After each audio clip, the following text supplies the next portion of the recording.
So today's lesson is going to be a little different. It's probably going to be more of a workshop than a lesson. I guess I'll start with a little story. So in my previous job, we had what we called a 9 o'clock meeting where the managers got together. I wasn't a manager, but I was a project manager, or I was the head of a project. And I sort of got in trouble one day because in this meeting we were talking about how to develop the program or whatever. And I brought up an issue, which you weren't really supposed to go there and bring up issues unless you had solutions. So today we're going to talk about the issue of being a Christian and what that means and how we're supposed to act. And I don't have all the answers. And so just like that meeting, I'm coming into this meeting and I'm going to present some issues. But you guys got the homework to figure out what that means to you and how you're going to apply that in your life. And so what I've been thinking about since Pastor asked me to do this is freedom and the Christian walk and what it means to be a Christian. So I'm going to ask for a little participation from the audience. I said this is a workshop, so give me a second.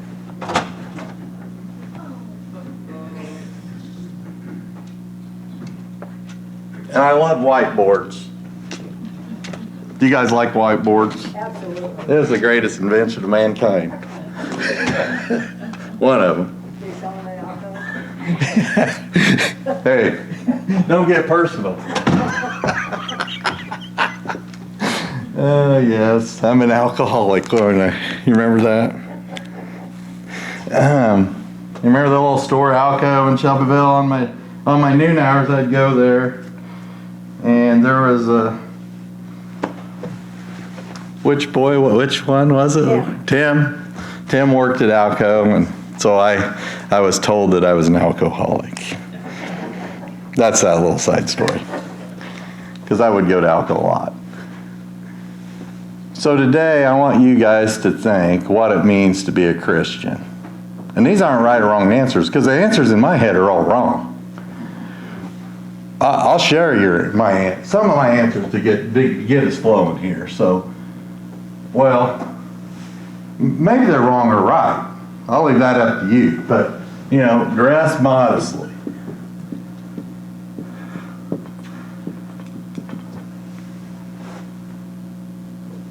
Men should have short haircuts, right, Terry?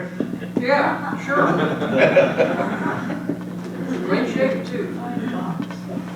I should just abbreviate this. You guys know I can't spell on a whiteboard. What do you guys think? What? Give me something. What do you think it means to be a Christian? What's a Christian look like? I'll give you another story. I can give you stories all day long here. What do they look like, or what should they look like? It's up to you. This is open-ended. All right. We're going frequently looks like somebody who's very judgmental. What it looks like. Yeah, that'd be probably what I got up here already, right?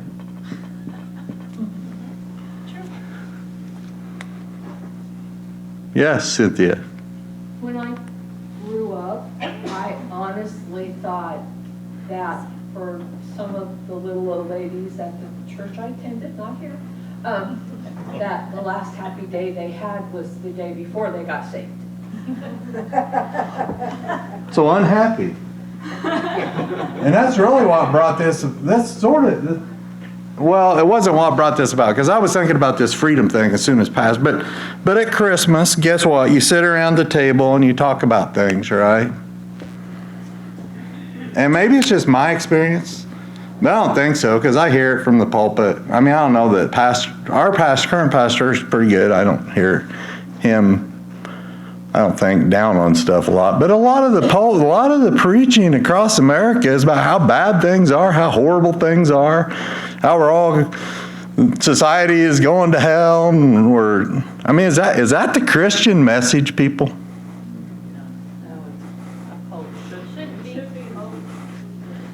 Should be hope Should be love, and love.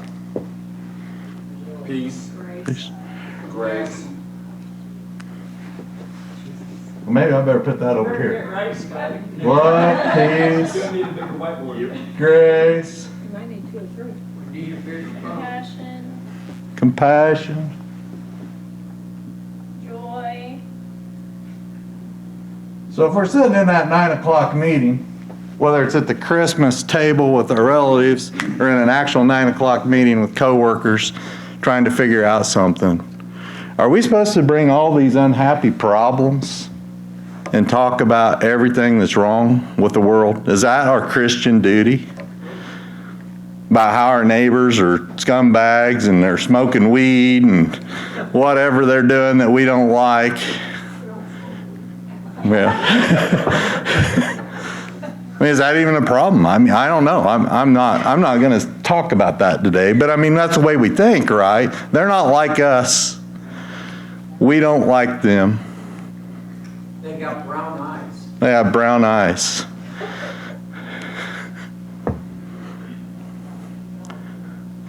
Don't come to the table with those things.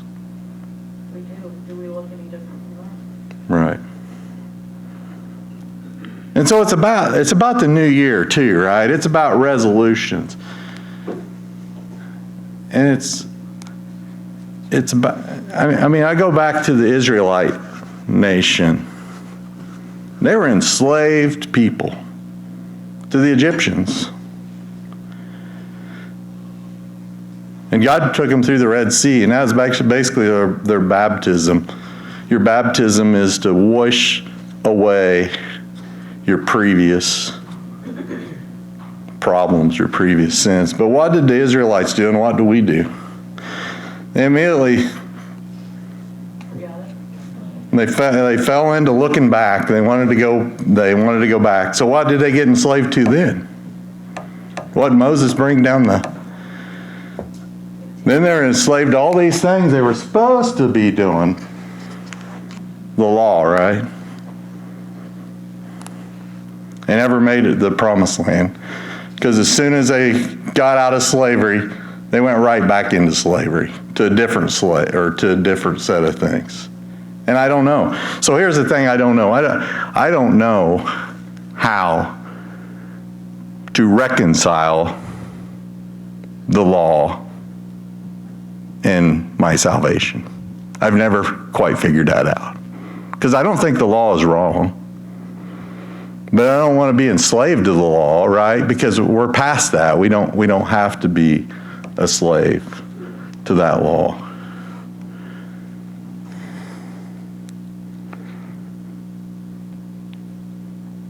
So what I want to talk about is freedom, but I also have a warning, right? And so I have some verses here.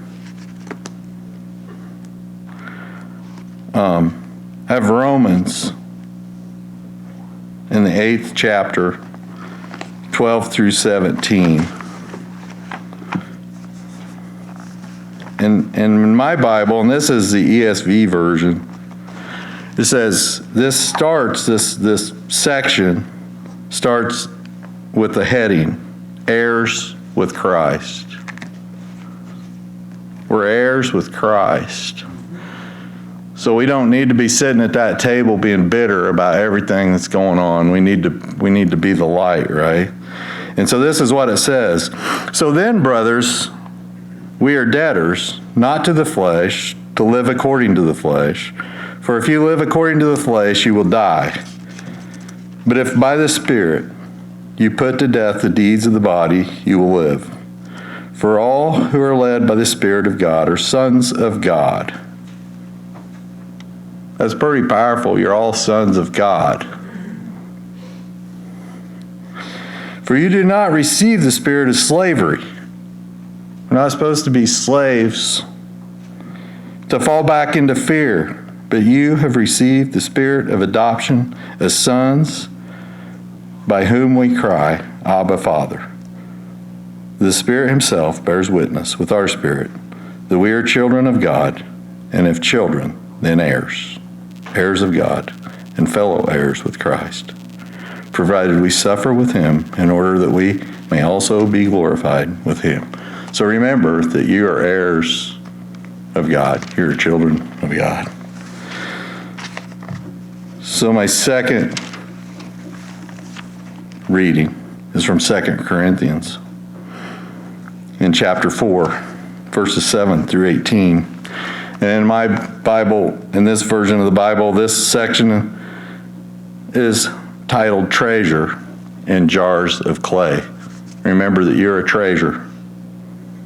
But we have this treasure in jars of clay to show that the surpassing power belongs to God and not to us. We are afflicted in every way, but not crushed, perplexed, but not driven to despair, persecuted, but not forsaken, struck down, but not destroyed, always carrying the death of Jesus, so that the life of Jesus may also be manifested in our bodies.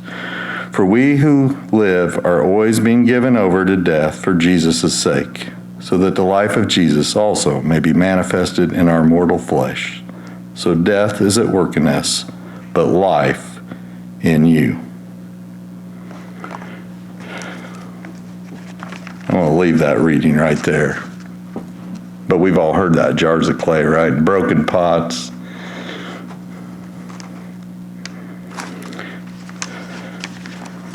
My third section is from Galatians, the 5th chapter. My Bible is titled, Christ has set us free. So remember, we were in bondage like the Israelites, and now we're free, right? We're free through our baptism, just like the Israelites were free when the Egyptian army was wiped away when the Red Sea crashed in on it. For freedom, Christ has set us free. Stand firm, therefore, and do not submit again to a yoke of slavery. I think too often we put that yoke on as Christians. Look, I, Paul, say to you that if you accept circumcision, Christ will be of no advantage to you. I testify again to every man who accepts circumcision that he is obligated to keep the whole law. Are we putting that yoke on?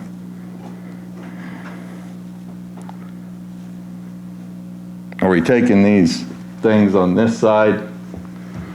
Is that our yoke? Are we trying to be goody two-shoes?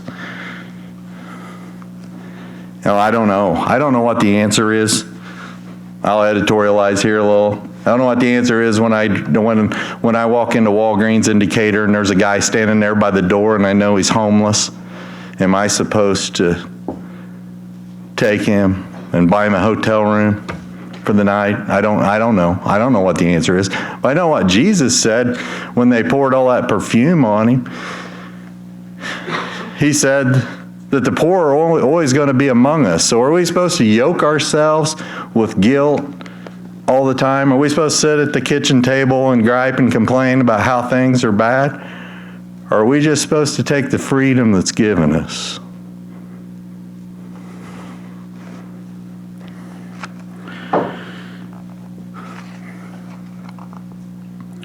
You're severed from Christ, you who would be justified by the law. You have fallen away from grace. For through the Spirit, by faith, we ourselves eagerly wait for the hope of righteousness. For in Christ Jesus, neither circumcision nor uncircumcision counts for anything, but only faith working through love. You were running well. Who hindered you from obeying the truth? This persuasion is not from him who calls you. A little leaven leavens the whole lump. Right? A little yeast in some bread and it spreads through the whole bread. It's doing work that doesn't need to be done. If you want unleavened bread, that is. I have confidence in the Lord that you will take no other view, and the one who is troubling you will bear the penalty, whoever he is. But if I, brothers, still preach circumcision, why am I still being persecuted? In that case, the offense of the cross has been removed. Once we start trying to earn our salvation, and we're just like the rest of the world, aren't we? And that's why they're offended, is because we're standing by the cross. I never thought, until I read this for this lesson, I never read those words like that. The offense of the cross is trying to follow the law, because the world wants a list, a shopping list, a to-do list. We like being busy. We like having programs in churches. We say if we check A, B, and C, then we must be a good person. We must be doing the right thing.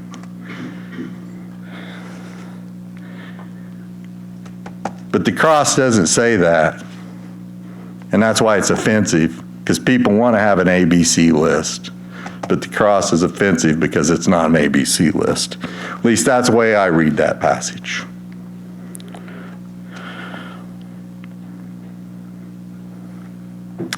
I wish those who unsettle you would emasculate themselves. That's pretty strong words. Those who try to give you an ABC list, Paul here says he wishes they'd emasculate themselves and quit giving you that ABC list. For you are called to freedom, brothers. Only do not use your freedom as an opportunity for the flesh, but through love serve one another. For the whole law is fulfilled in one word, and this is the greatest commandment, or at least the last part of the greatest commandment. You shall love your neighbor as yourself. But if you bite and devour one another, watch out that you are not consumed by one another. So he calls us to love, just like Melvin said, we got to love each other, right?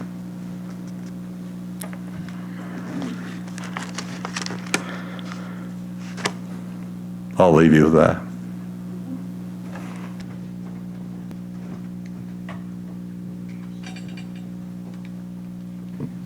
Thank you, Craig. So we're going to sing All Glory Be to Christ, the King. But before we do, it goes to the tune of Auld Lang Syne. But when Craig started, I thought, wow. The words to this song. Should nothing of our efforts stand, no legacy survive, unless the Lord does raise the house, in vain its builders strive. To you who boast tomorrow's gain, tell me what is your life? A mist that vanishes at dawn, all glory be to Christ. His will be done, his kingdom come, on earth as is above, who is himself our daily bread. Praise him, the Lord of love. Let living water satisfy the thirsty without price. We'll take a cup of kindness yet, all glory be to Christ. When on the day the great I am, the faithful and the true, the Lamb who was for sinners slain, is making all things new. Behold, our God shall live with us and be our steadfast light, and we shall ere his people be, all glory be to Christ. I thought that was pretty powerful.